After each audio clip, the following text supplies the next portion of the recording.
Eliminated by a child. On this live edition of Locked On Raptors.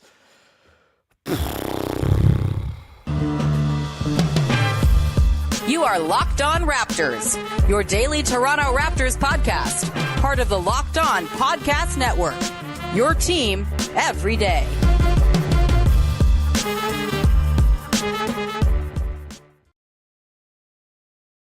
Hey, what's going on? Welcome to episode number 1380 of Locked On Raptors for late on your Wednesday, April the 12th. You're probably listening to this if you are a sane person who isn't trying to take in more of that Toronto Raptors loss and are listening to this on Thursday or Friday or sometime in the future down the line. Either way, I'm Sean Woodley. I'm covering the Toronto Raptors now for 9 seasons, and I've never seen a game that stupid. I can tell you that. There have been plenty of very dumb Toronto Raptors losses in my time. That one just might take the cake. Before we dive into it all, again, a reminder, you can follow the show on the Twitter at Locked On Raptors, Instagram, Locked On Raptors. You can join our Discord server, which a lot of people were being very sad in earlier today. That was very fun. The link will be in the, or is in the description of yesterday's episode. Sorry, I forgot to drop it in. I can't do it live while we're on the show, but the Discord server link, it's on Twitter as well. You can jump on in if you want to get in there while this episode is going on. And if you want to come in there and talk about fake trades and coach firings and all the other stuff we're going to get into as the season gets, or the off season, I suppose, gets rolling here. I apologize for my lack of organization on this one. I had a tiny little rundown set up. The Raptors up by 19 in the third. I go to work putting together all of my takes as to, hey, this is so great. Everything's working well. The Raptors are going to be just fine. And no. Best laid plans destroyed. So we're just going to kind of go off the cuff here and do what we can to bring you as good a reaction to this very stupid loss to the Chicago Bulls as we possibly can.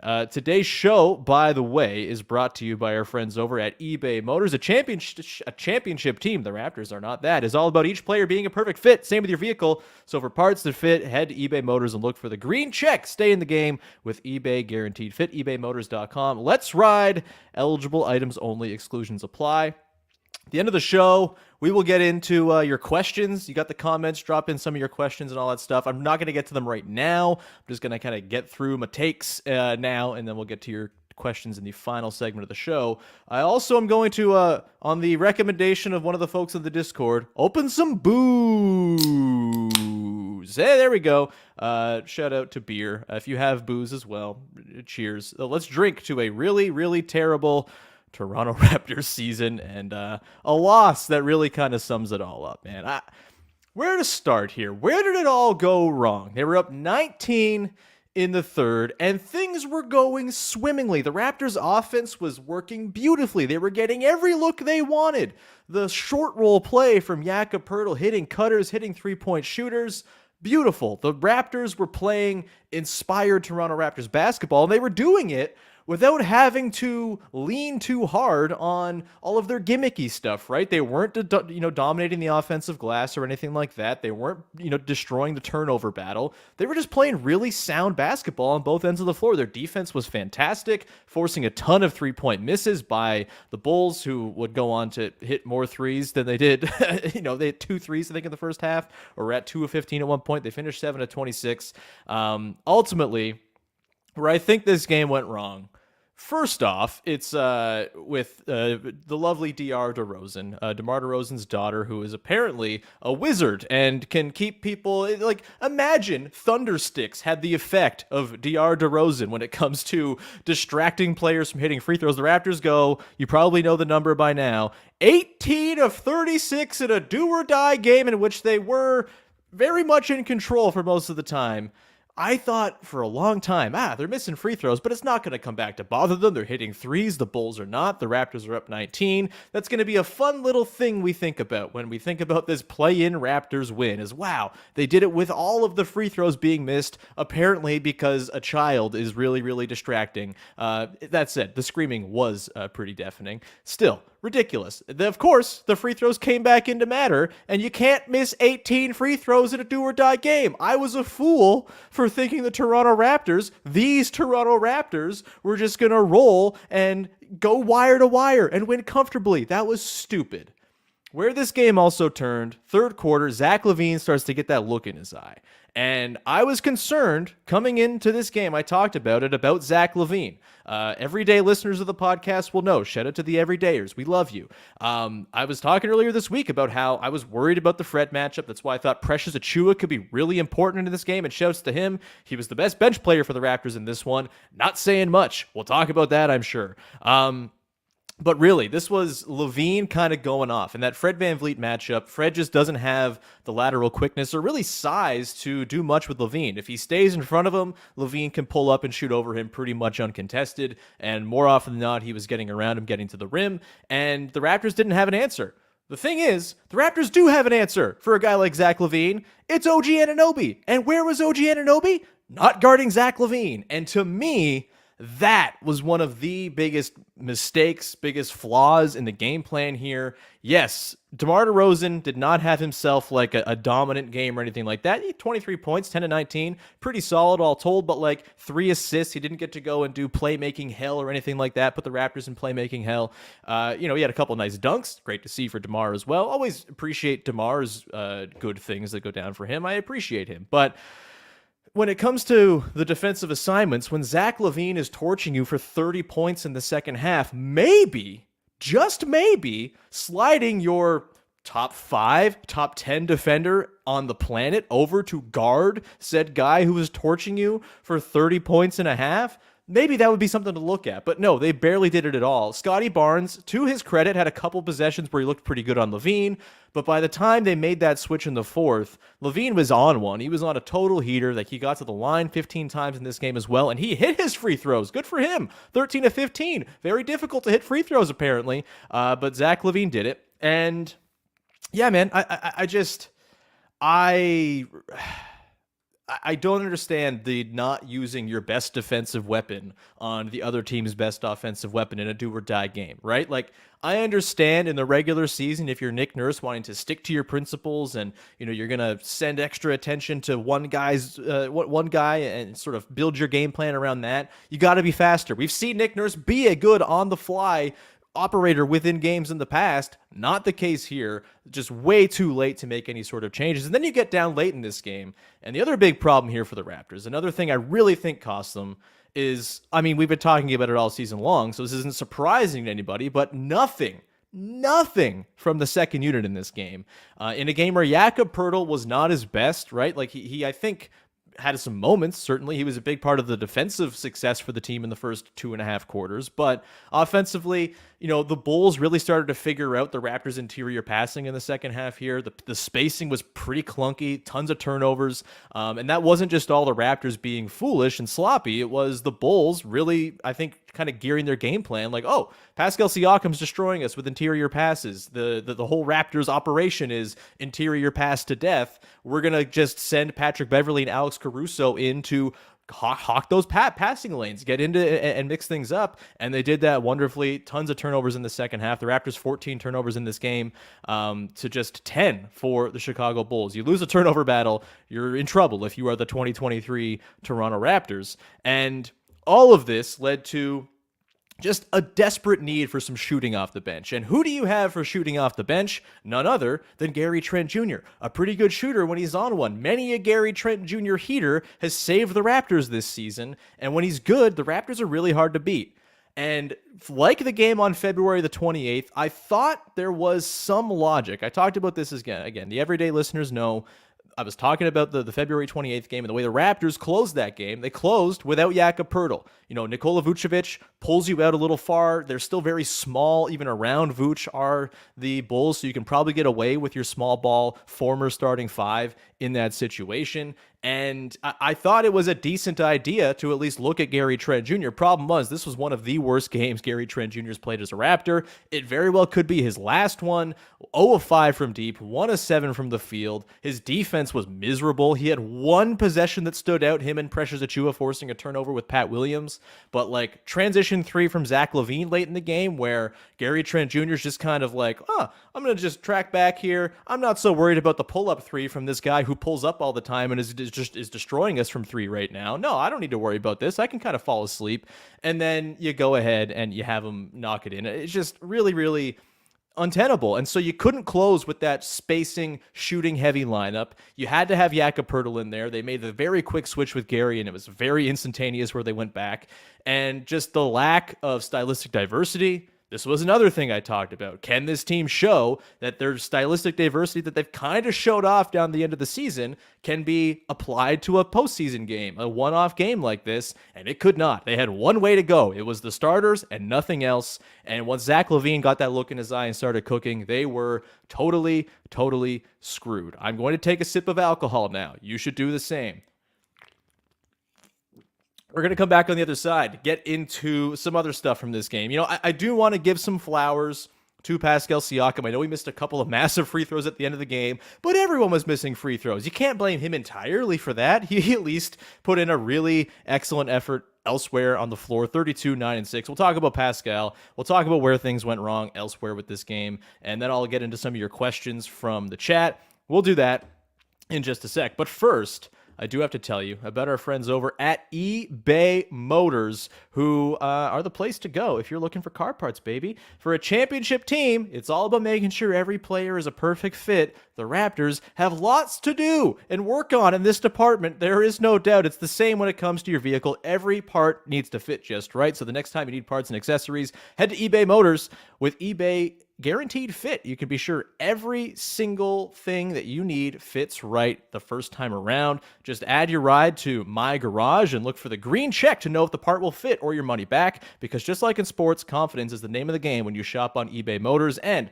with over 122 million parts to choose from, you'll be back in the game in no time. After all, it's easy to bring home a win when the right parts are guaranteed and when you hit your free throws. Get the right parts, the right fit, and the right prices on ebaymotors.com. Let's ride.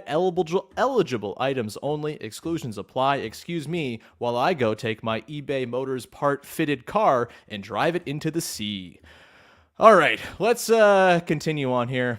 Kind of just riffing, doing what I can to make sense of whatever the hell that was that just happened. I mean, Pascal Siakam, credit to him, man. He had himself a game. He was cooking from the mid-range. He hit a 3 early on. That was massive. He had 6 assists. The interior passing from him was awesome. They needed more from everybody else. You know, even Fred VanVleet, really good game. 8 of 22 overall from the field. He was 7 of 13 from deep. You do the math. That's 1 of 9 from 2-point range. Not good enough. Again, credit to the Bulls. Their collapsing defense, all very good. But man, just not enough. You got 4 players who really kind of did their thing in this game. I should also say, like, this was not the banner OG Anunoby defensive game, right? This just really was not. He's been so bloody good all season long. You're going to have off nights.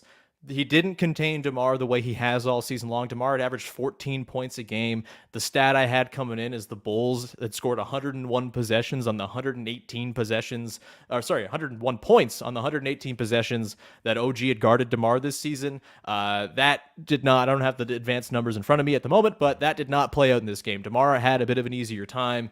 And then you throw in the Zach LaVine thing. Again, that's not OG's fault that he didn't get that assignment. That's Nick Nurse, 100%. But man, just, it's so... The thing that really peeves me about this one is that this is the microcosm of the season. When they look good, they look fantastic. They look like they can beat anybody. And that's what they looked like for the first 2.5 quarters of this game. They were up 19. They were bombing threes. The ball movement was brilliant. The defense was absolutely on the string and totally locked in. Zach LaVine wasn't getting off. None of it. And then it just falls apart, and you get the two far ranges of what this Raptors team can be. There's nothing in the middle. The 500 team that is not 500 ever. They're either a 55-win team or a 27-win team. Like, it really is so baffling. And to me, that is just...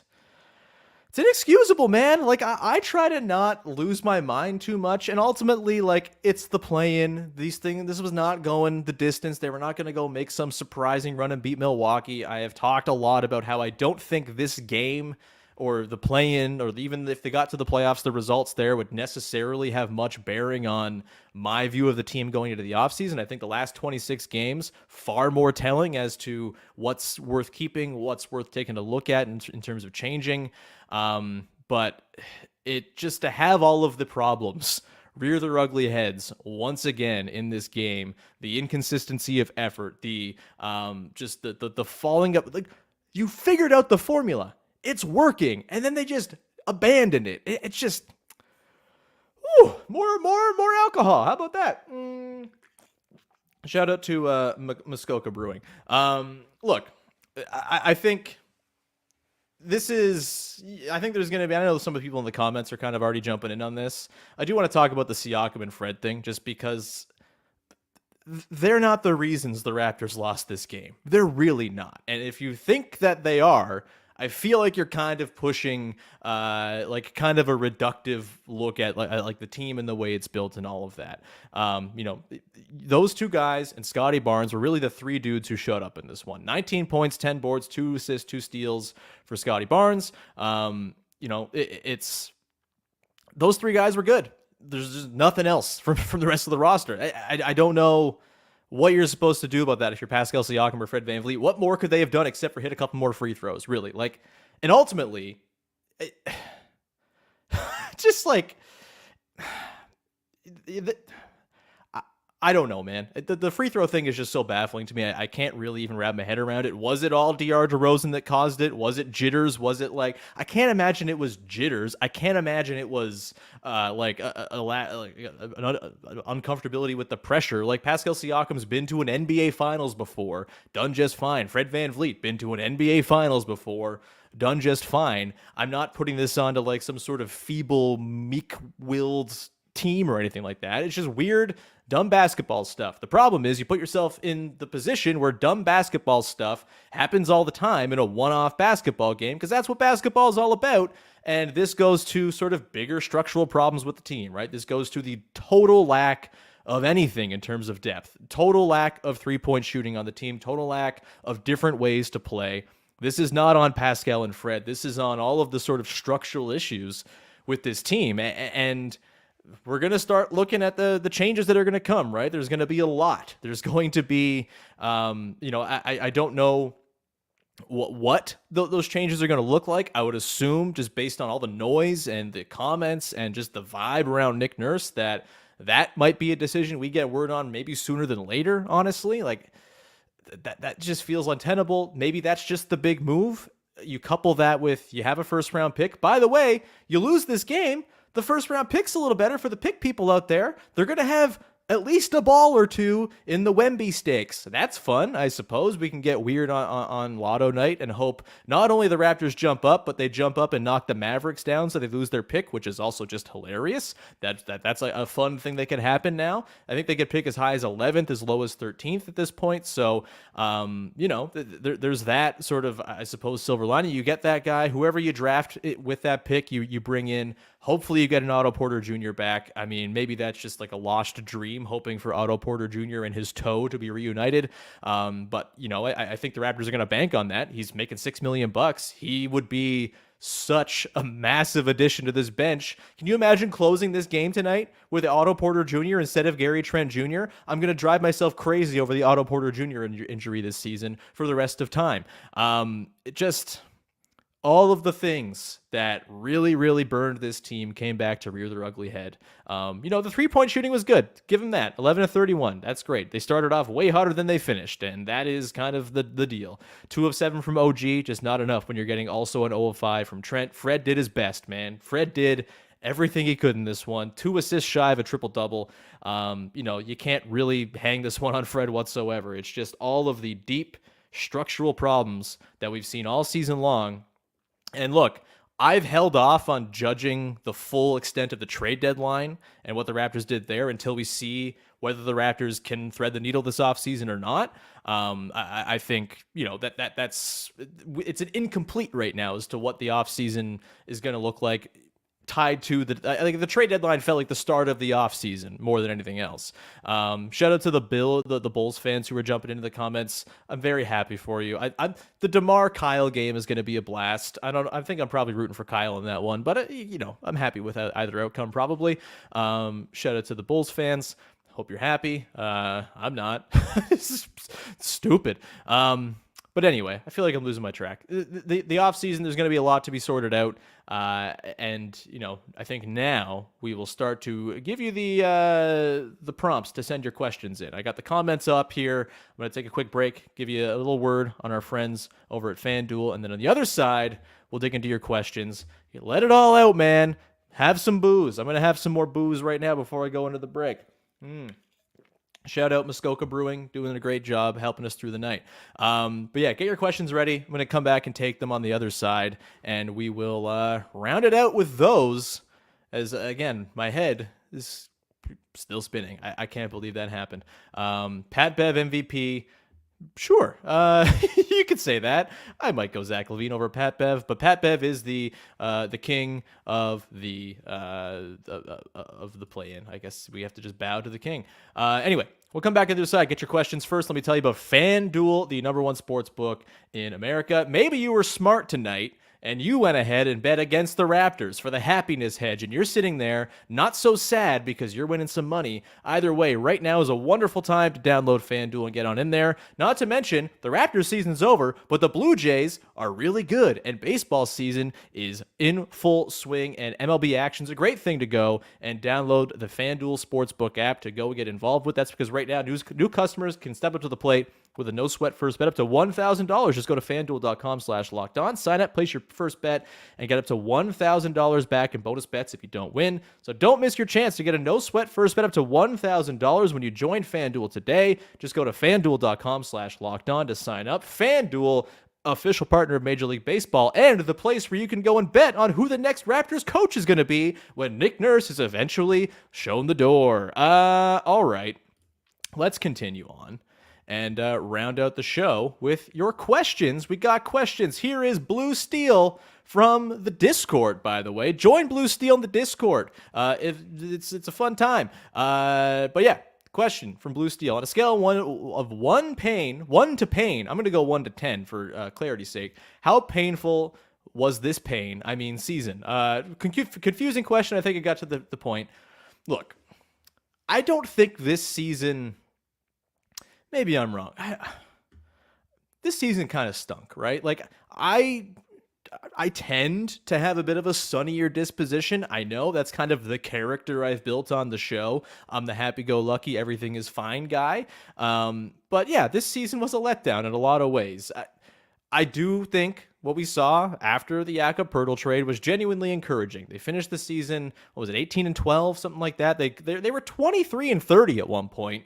To get back to 500, it's pretty impressive considering the hole they were in. And like, look, this is grasping at straws for any sort of happiness and joy right now.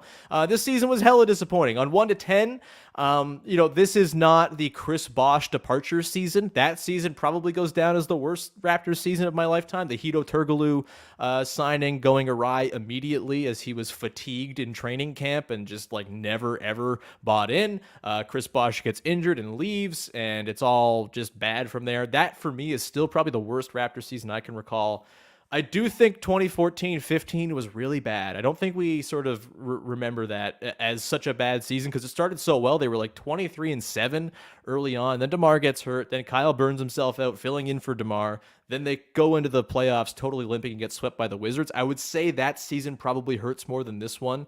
But yeah, this one's not too far off from 2014-15, I'd say. I'll go like a 7.5 on the pain scale, maybe an 8 when you factor in the fact that they lost to a child screaming at them.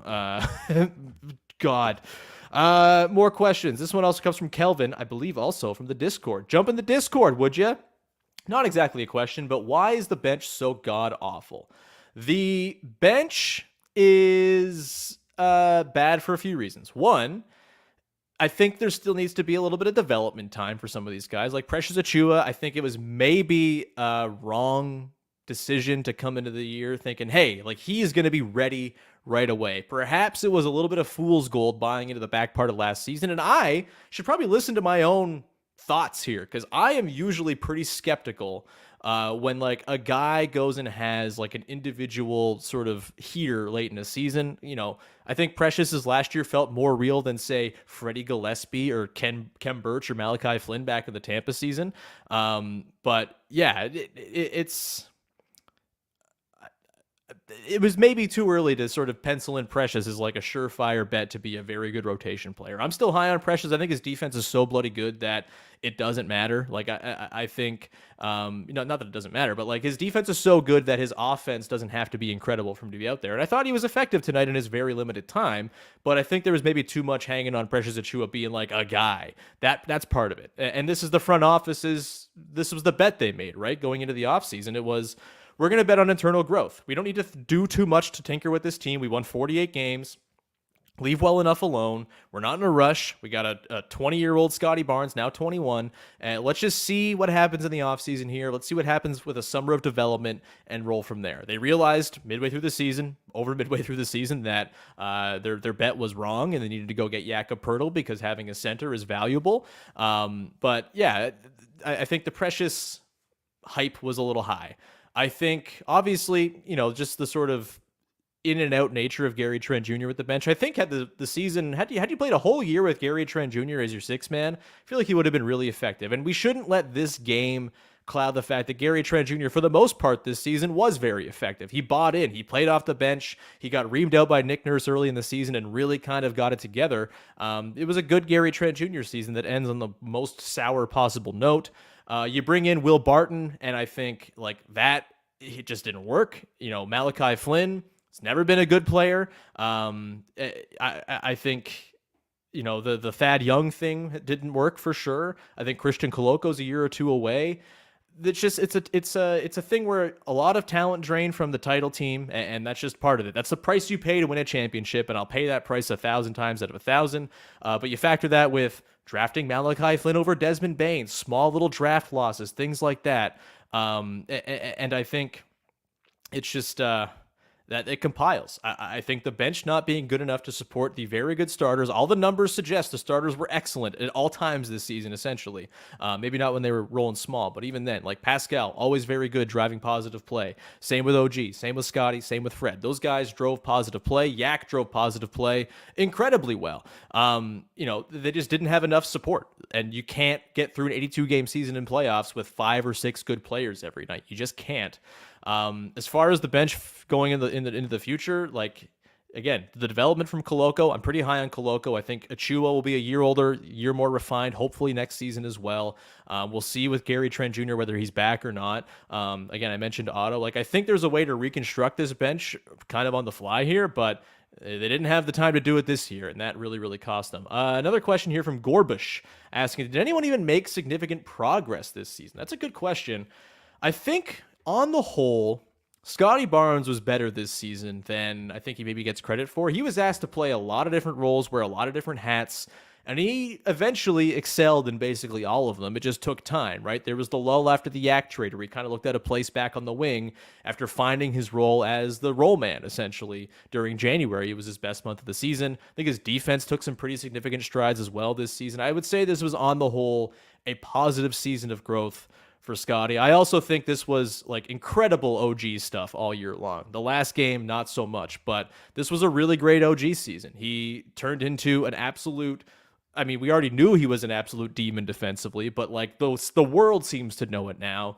You throw in just sort of, I think, cutting out some of the uglier stuff in his game, really amplifying the stuff he does well. I think OG did a really good job this season and really took some steps. And I think Pascal incrementally improved as well, right? Like the mid-range game from him this season was outstanding. Like it was really, really like a revelation for him. You have hopefully some more growth from him 3-point wise, but his playmaking is still rock solid. Don't forget, the start of this season, Pascal Siakam was one of the 10 best players in basketball by every metric you look at for the first little while. He got hurt, obviously, but came back and was really excellent. It's just it never quite all came together the way it did at the very start of the season for him, but I don't think that's Pascal's fault. Again, it's just not enough dudes on the team to support. But yeah, as far as other significant progress, I think that's probably it, right? Like Fred was kind of a similar player to what he was on the whole over the last couple seasons. He's basically kind of established what he is, right? 24-7 on 36% three-point shooting, a bit of a drop with his shooting this year, but it bounced back by the end of the season. And we can't really speak on Yak because like Yak just walked in a new player from what he was when he was in Toronto. If you've been watching him with the Spurs, you'd realize, oh yeah, Yak Pirtle, he's a really, really good player. So yeah, I would say the guys who matter most, they did improve. And I think that's important to think about here. OG, Pascal, Scotty, those are the three guys who made the biggest strides and improved the most, added the most to their games. Those are the three guys, plus Fred, plus Yak, that I think you're going into next season with. Next question here. Let's get to Dan B. Potential trades, question marks. Look, we're going to have plenty of time to talk about this stuff. I think trades, it might be a little underwhelming if you're looking for big blockbuster deals this offseason. They don't have their pick next year. That's going to be a problem for them in terms of like loading up for a big star trade. I think the most likely trade, honestly, is a Chris Boucher deal that kind of balances the bench a little bit, to kind of go back to the earlier question of the bench. I think the sort of overlap of him and Precious, plus you add in Koloko. I wonder if you flip Boucher, bring in someone who's a little bit more of a better fit, like a guard type. That would be awesome. Maybe someone who can even shoot a three-pointer. Wouldn't that be swell? But yeah, I think it's going to be a light season, off season for trades, I think. Might be a sign and trade with one of the pending UFAs, I suppose, but I don't know if we're going to see any sort of big time deals. I thought OG maybe at the draft would be a guy you look at moving, but he was so bloody good down the stretch. He fits so well with Yak and Scotty and Fred and Pascal. Like, that lineup was so good. I think you're probably rolling with that lineup as your starting five next season and hoping Scotty Barnes takes the leap that he has shown he's very capable of eventually doing. He does. All the flashes are bloody incredible. But I think you're not going to be looking at big time trades necessarily. I think it's going to be addressing the bench and probably a coaching change, maybe even some front office stuff. I don't even know there. But I think Nick Nurse is probably the most guaranteed big sweeping change we're going to see.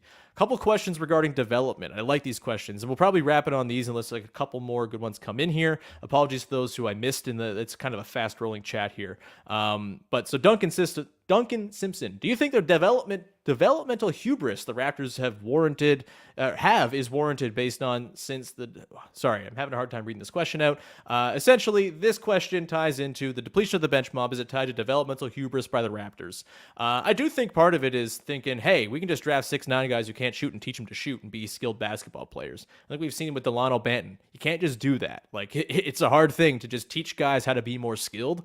And I think that is certainly a part of why we've seen this talent drop off, the depth drop off. Like I said, I think the issues with the, with the problems with just like talent drain after the championship, that's part of it too.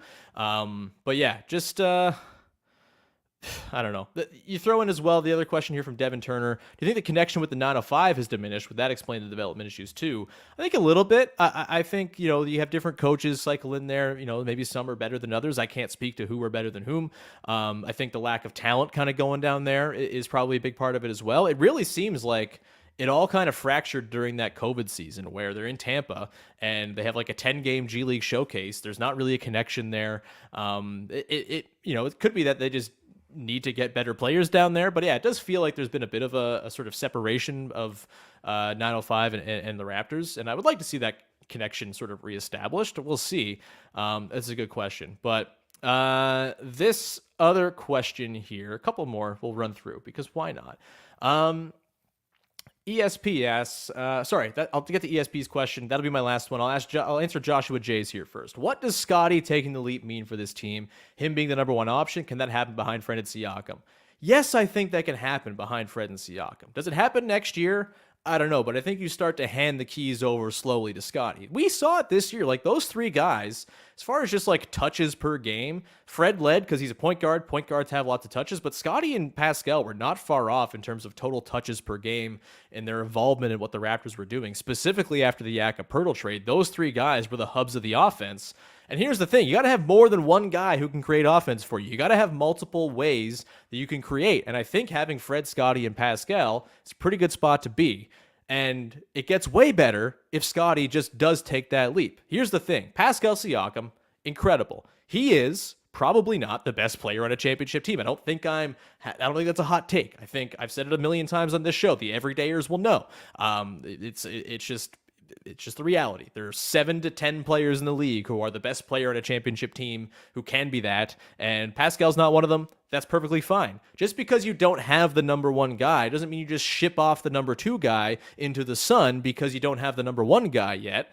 I think Scotty Barnes, once he takes that jump, that it kind of reestablishes the hierarchy, right? I think there's this strange sort of assumption that Scotty, can't coexist with Fred and Pascal. I just don't think that's right. I think what we saw this year was Fred and Pascal, rightfully, not just handing the whole thing over to a 21-year-old who is not perfect, has a lot of consistency issues, tries only in the fourth quarter on some nights, all of that stuff.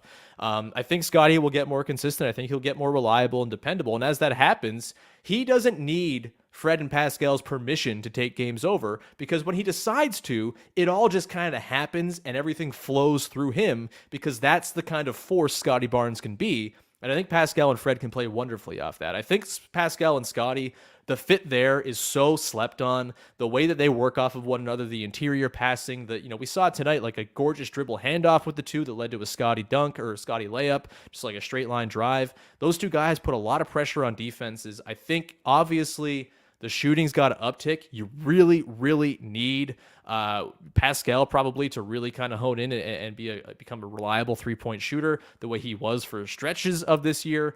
But those two guys can fit. Fred, we'll see. He's a free agent, obviously, but I warn you against wanting to just ship him off and not bring him back. You're going to need point guard play, man. That's just what good basketball teams have, is good point guard play, good guard play, good pull-up shooting, all of that. Fred brings a lot of stuff to this team that they have nowhere else. You'll create a lot more holes if you don't have him or someone like him on this team next year.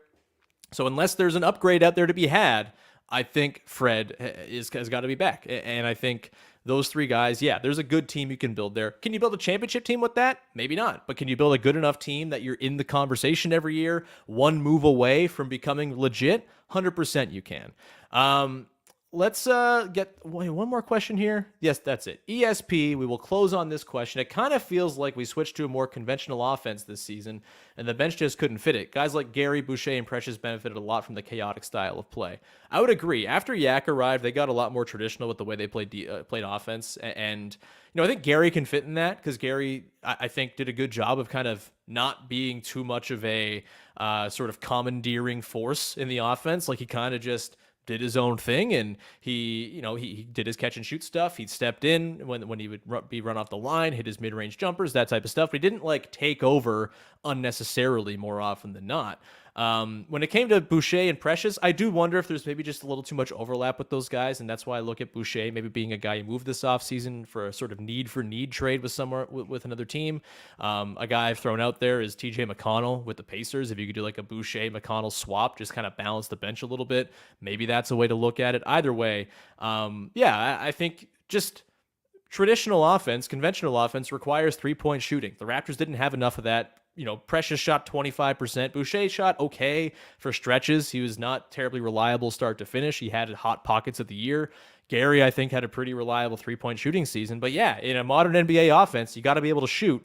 And, you got to have multiple guys who can do it, not just 3 guys on your whole roster who you can really lean on for it. And that, again, was one of the big downfalls of this team. I'll leave on this. It's a comment. Masai and Webster need a lot of blame. Fred is far too selfish. It was Fred and Pascal show all year. Nothing or no one developed. I don't agree that no one developed. I don't agree it was just the Fred and Pascal show. Scotty Barnes, again, if he had decided to take over and just sort of, enforced his will on more games, it would have been more Scotty tilted. Like, that's just the way it happens with Scotty Barnes, because he is a force. And when he decides to take over a game, he just does. And I think, yeah, Masai and Bobby, for sure. There's a lot of blame to be laid at their feet. I think this offseason is going to be massive as far as the sentiment around them. They haven't finished their job that they started at the deadline. Like, there's 3 pending UFAs. There's a needle to thread here. They thread it, and there's a better team showing up on the other side. Great. If not, then it's a disaster, and some serious questions got to be asked. We'll know the answer to that in the next couple of months here. With that, I'm out of breath. I need to drink more beer. We're going to leave it there. I'm getting sweaty. You're seeing my glistening on the screen here. Thank you so much, everybody who tuned in. Loved all the comments. Again, please join the Discord server. I will update this. So I'm going to post this video as a fresh video in the morning with all the links and everything to the Discord and all that stuff. We'll be doing pods all throughout the offseason and everything like that, all the way through to free agency, daily, every day until like mid-July. So keep with the podcast. Thanks to those of you who tuned in. And sort of a personal note to close things out. This was a different season for me. This is my first year in 7 seasons not being credentialed to cover the team. And this podcast, it's really like, it's the way I stay connected. It's the way I feel like I'm in the loop, and I cannot thank enough all the people who have listened, supported, joined the Discords, whether you're an everyday listener, whether you're a once-a-month listener, whether this is your first episode ever. Really, really thank you. And it's this is my favorite thing that I do. There's a reason that I've done 1,300 episodes of this podcast talking about a basketball team. There'll be plenty more to come, of course. But yeah, this was a weird season for me, not being in the building for the first time in a long time, not writing anymore. And I'm just so thankful the podcast gave me this outlet, and that all of you, for some reason, decided to listen. All right, we're going to leave it there. Thank you so much. And again, I feel like I'm saying goodbye. I'll be talking to you on Friday, and I'm sure we'll be angsty and mad and all that stuff all over again. DeMar DeRozan, man. 18 of 36, huh? All right, we'll leave it there. Thanks so much for tuning in. Subscribe, follow, rate, review, all that good stuff. And thanks for hanging. Have a good night. Bye-bye.